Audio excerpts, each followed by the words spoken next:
South ఇండియాలోనే biggest sorry store మన Varahi silks మన విజయవాడ ఎంజీ రోడ్ లో డిసెంబర్ 4వ తారీఖున ఘన ప్రారంభం. వనపర్తి జిల్లాలోని ఒక గ్రామంలో ఒక దారుణ ఘటన చోటు చేసుకుంది. ఇంటర్మీడియట్ ఫస్ట్ ఇయర్ చదువుతున్నటువంటి అమ్మాయి, 9th క్లాస్ చదివేటువంటి ఒక అబ్బాయి, ఇద్దరు ప్రేమించుకున్నారంట. ఆ అమ్మాయి ప్రెగ్నెంట్ అయ్యి 14వ తారీఖు అంటే లాస్ట్ మంత్ 14th ఒక పాపకి డెలివరీ ఇచ్చింది. ఆ తర్వాత పంచాయతీ పెట్టి వాళ్ళ పేరెంట్స్ని అడిగితే, ఆ అబ్బాయి పేరెంట్స్ని, ఆ అబ్బాయిని పిలిచి అడిగితే నాకు సంబంధం లేదని అబ్బాయి చెప్పాడంట. అలాగే పేరెంట్స్ కూడా సంబంధం లేదనేసరికి ఇప్పుడు వాళ్ళు డిఎన్ఏ టెస్ట్కి వెళ్ళారు. ఏం చేస్తారు డిఎన్ఏ టెస్ట్కి వెళ్ళి? పోలీస్ కేసు పెట్టారనుకోండి, అది వేరే విషయం. ఇద్దరు మైనర్స్. అసలు ఇంటర్ ఫస్ట్ ఇయర్ అంటే నాకు తెలిసి 16 years ఏజ్ ఉంటుంది. ఆ అబ్బాయి 9th అంటే 14 years ఏజ్ ఉంటుంది. 14 years అబ్బాయి, 16 years అమ్మాయి అనమాట. సో వీళ్ళిద్దరూ తిరుగుతుంటే చాలా కాలంగా లవ్వు కొవ్వు అని. మరి ఇంట్లో పేరెంట్స్కి ఎందుకు తెలియలేదు? వాళ్ళ పేరెంట్స్కి తెలియాలి, లేదా వీళ్ళ పేరెంట్స్ కన్నా తెలియాలి కదా. తెలియలేదు. అట్లీస్ట్ ఆ అమ్మాయి ప్రెగ్నెంట్ అయిన తర్వాత శారీరకంగా వచ్చేటువంటి మార్పులనైనా ఇంట్లో వాళ్ళు గమనించలేదా? అది లేదు. ఇప్పుడు అయిపోయిన తర్వాత పంచాయతీ పెట్టారు. ఇంకొకటి డిఎన్ఏ టెస్ట్ చేయిస్తున్నారంట. డిఎన్ఏ టెస్ట్ చేసిన తర్వాత ఏం చేస్తారు? డిఎన్ఏ టెస్ట్ చేసి ఒకవేళ ఆ అబ్బాయే తండ్రి అని తేలింది అనుకుందాం, ఆ పిల్లోడే ఈ చిన్న పాపకి తండ్రి అని తేలింది అనుకుందాం, పెళ్లి చేస్తారా వాళ్ళకి? 14 ఏళ్ళ అబ్బాయికి 16 ఏళ్ళ అమ్మాయికి పెళ్లి చేస్తారా? చేసి ఏం చేస్తారు? అసలు పెళ్ళి అంటే ఏంటో వాళ్ళకి తెలుసా? పెళ్లి తర్వాత కాపురం ఎలా చేస్తారో వాళ్ళకి తెలుసా? తర్వాత భార్యని పిల్లల్ని ఎలా పోషించాలో ఆ పిల్లోడికి తెలుస్తుందా? అసలు ఏంటి దారుణం? ఇంత చిన్న ఏజ్లో అసలు ప్రేమ అనేదానికే సరైన అర్థం తెలియదు వాళ్ళకు. అప్పట్లో ఏదో మూవీ వచ్చింది, చిత్రం అనుకుంటా, నాకు గుర్తున్నంత వరకు. డైరెక్టర్ తేజ గారు చేశారు మూవీ. ఇంటర్మీడియట్లోనే ప్రేమ, ఆ తర్వాత పెళ్ళి, తర్వాత పిల్లలు, ఆ తర్వాత వాళ్ళిద్దరూ కొట్లాడుకోవటం, డైవోర్స్ వరకు వెళ్ళిపోవటం, చాలా ఇష్యూస్తో సినిమా తీశారు. ఇలాంటివన్నీ ముందే ఊహించినట్టున్నారు తేజ గారు. ఇంత దారుణమా మరీను? అసలు ఏం చేస్తున్నారు పేరెంట్స్? పిల్లలు ఏం చేస్తున్నారు, ఎక్కడికి వెళ్తున్నారు అని గమనించుకునే పరిస్థితులు లేవా? సంపాదించుకోవటం చాలా ఇంపార్టెంట్. ఇవాళ రేపు భార్యాభర్తలు ఇద్దరు సంపాదించుకోకపోతే గడవనటువంటి పరిస్థితులు చాలా చోట్ల ఉన్నాయి. తర్వాత పనికి కూలికి వెళ్ళే వాళ్ళు అయి ఉండొచ్చు. వాళ్ళు ఎవరో తెలియదు, ఇంకా డీటెయిల్స్ బయటికి రివీల్ చేయట్లేదు ఎవరో కూడా. జస్ట్ విషయం మాత్రమే బయటకు వచ్చింది. కానీ పిల్లలు ఏం చేస్తున్నారో ఒక కంట కనిపెట్టుకోవాల్సినటువంటి బాధ్యత తల్లిదండ్రులదే కదా. ఇంత జరుగుతుంటే అంటే 9 months అమ్మాయి ప్రెగ్నెంట్తో ఉంది కాబట్టి 9 monthsలో ఏమాత్రం ఎవరికి అనుమానం రాలేదా? ఎంత దారుణమైన ఘటన అసలు! ఎటుపోతుంది సభ్య సమాజం? ఏం చూసి ఈ పిల్లలు ఇంత దారుణానికి ఒడిగడుతున్నారు, ఇంత దారుణాలు నేర్చుకుంటున్నారు? అసలు ఇంటర్నెట్లా, సినిమాలా, లేకపోతే బయట జరిగేటువంటి ఘటనలు చూస్తున్నారా?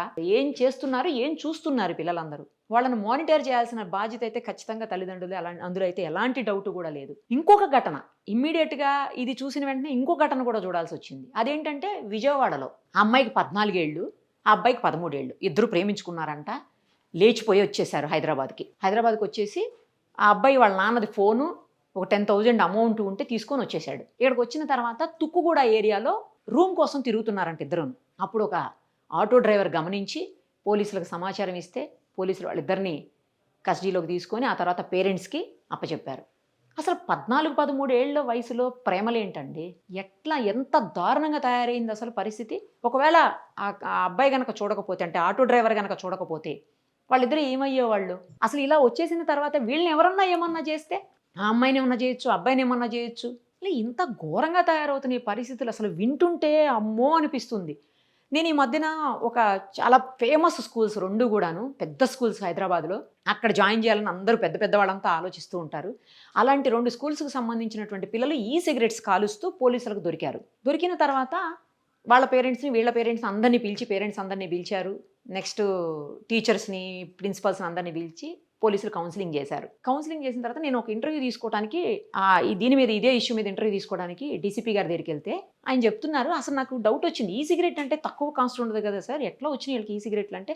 మినిమం 5,000 ఉంటుంది సిగరెట్ అంటే. ఎలా సార్ అసలు 5,000? అందులో ఎందుకంటే పట్టుబడిన పిల్లల్లో 6th క్లాస్ నుంచి 10th క్లాస్ వరకు ఉన్నారు. 10th క్లాస్ పిల్లలన్నా అయితే సరే కొంచెం ఏదో పాకెట్ మనీ ఎక్కువ ఉందనుకో, మరి 6th క్లాస్ పిల్లలకి అంత పాకెట్ మనీ ఇవ్వం కదా ఎవరం కూడా. సో ఎలా వీళ్ళు ఆ సిగరెట్స్ కొనగలిగారు అని అంటే, ఆయన చెప్పిన న్యూస్కి నేను షాక్ అయ్యాను. ఎందుకంటే ఆయన ఏం చెప్పారు తెలుసా? వాళ్ళ పాకెట్ మనీ ఎంతో తెలుసా మేడం పర్ మంత్ అని అడిగారు. ఎంత సార్ అన్న? 1 lakh rupees మేడం అన్నారు. ఏంటి పాకెట్ మనీ 1 lakh అన్న? నాకు అసలు ఏం అర్థం కాలేదు ఒక నిమిషం. చాలామందికి శాలరీస్ కూడా ఉండవు కదా సార్, 1 lakh పాకెట్ మనీ ఏంటంటే అట్లా ఉన్నారు మేడం, అలా ఇస్తున్నారు పేరెంట్స్ అని అన్నారు. 1 lakh పాకెట్ మనీతో వాళ్ళు ఏం చేసుకుంటారు అసలు? అంత అవసరం ఏముంది? ఇచ్చేవాళ్ళైనా ఆలోచించాలి కదా. అంటే ఏదో ఒకటి వాళ్ళు అడిగినవన్నీ కొనేసుకోవడానికి, లేకపోతే వాళ్ళు అడిగిందంతా ఇచ్చేస్తే ఇంకా మనకు బాధ్యత ఉండదు, లేకపోతే మనం బాగా చూసుకుంటున్నట్టు ఫీల్ అవుతున్నారో మరి పేరెంట్స్, నాకు అర్థం కావట్లేదు. ఇంకొక ఇన్సిడెంట్ కూడా ఈ సందర్భంగా మీకు చెప్తాను నేను. ఒక స్కూల్లో, అది కూడా చాలా ఫేమస్ స్కూల్, కూకట్పల్లి ఏరియాలో. ఆ స్కూల్లో 6th క్లాస్ చదివే పిల్లోడు లవ్ లెటర్ తీసుకొచ్చి క్లాస్మేట్కి ఇచ్చాడంట. ఇది నాకు డాక్టర్ చెప్పారు. ఆ డాక్టర్ దగ్గరికి కౌన్సిలింగ్కి వెళ్ళారు వాళ్ళు, అందుకని తెలుసు ఆయనకి. ఆ అమ్మాయి రిజెక్ట్ చేసిందంట, లవ్ లెటర్ని రిజెక్ట్ చేసింది. రిజెక్ట్ చేసేసరికి బ్లేడ్ తీసుకొచ్చి ఆ పిల్లని ఎలా పడితే అలా కోసేశాడు వాడు. ఆ తర్వాత ఇద్దరిని హాస్పిటల్కి తీసుకెళ్లారు, కౌన్సిలింగ్ తీసుకెళ్లారు. ఏంటి అసలు ఏం జరుగుతుంది, ఏం ఘటనలు ఇవి, ఎక్కడికి పోతున్నాం, డెవలప్ అవుతున్నాం అన్నీ ఫాస్ట్గా ఉంది టెక్నాలజీ అనుకుంటే ఎటు పోతుంది ఆ టెక్నాలజీ? మంచిగా చెడుకా? మంచికి తీసుకునే వాళ్ళకి మంచికి పోతుందేమో, చెడుకు తీసుకునే వాళ్ళకి ఇలా పోతుందేమో మేబీ. దారుణంగా చేతిలో అవైలబుల్లో ఉన్నటువంటి ఇంటర్నెట్లు, ఫోన్లు, లేకపోతే టీవీల్లో వచ్చేటువంటి మూవీసు, ఇంకా రకరకాలైనటువంటి చెత్త చెదారాలు అన్నీ చూసి ఇలా తయారవుతున్నారేమో పిల్లలు. డాక్టర్ గారు కూడా అదే చెప్పారు, సేమ్ పోలీస్ ఆఫీసర్ కూడా నాకు అదే చెప్పారు. సో ఆ జాగ్రత్త తీసుకోవాల్సిన బాధ్యత ఖచ్చితంగా తల్లిదండ్రులదే. ఎందుకంటే ప్రతి ఇంట్లోనూ పిల్లలు ఉంటారు. వాళ్ళు అడాల్సెంట్స్ అవ్వచ్చు, టీనేజర్స్ అవ్వచ్చు, ఇంకా చిన్నపిల్లలు కూడా కావచ్చు. వీళ్ళందరూ ఏం చేస్తున్నారు, ఎవరితో మాట్లాడుతున్నారు, ఎవరితో ఫ్రెండ్షిప్ చేస్తున్నారు, ఏం చూస్తున్నారు ఫోనుల్లో, ఏం ఫాలో అవుతున్నారు ఇంటర్నెట్లో, ఇవన్నీ చూసుకోవాల్సిన బాధ్యత, మానిటర్ చేయాల్సిన బాధ్యత ఫస్ట్ తల్లిదండ్రులదే. ఆ తర్వాత స్కూల్స్లో కొంతమేరకు టీచర్స్ది, కొంతమేరకు సమాజాన్ని. దారుణమైన ఘటనలు ఇలాంటివి మళ్ళీ వినకూడదని, మళ్ళీ జరగకూడదని చెప్పి కోరుకుందాం. మరిన్ని అప్డేట్స్ కోసం నిరుపమ సుమన్ టీవీ ఇన్స్టా పేజ్ని ఫాలో చేయండి. సుమన్ టీవీలో మీ పర్సనల్ అండ్ బిజినెస్ ప్రమోషన్స్ కోసం కింది నెంబర్కి కాంటాక్ట్ చేయండి.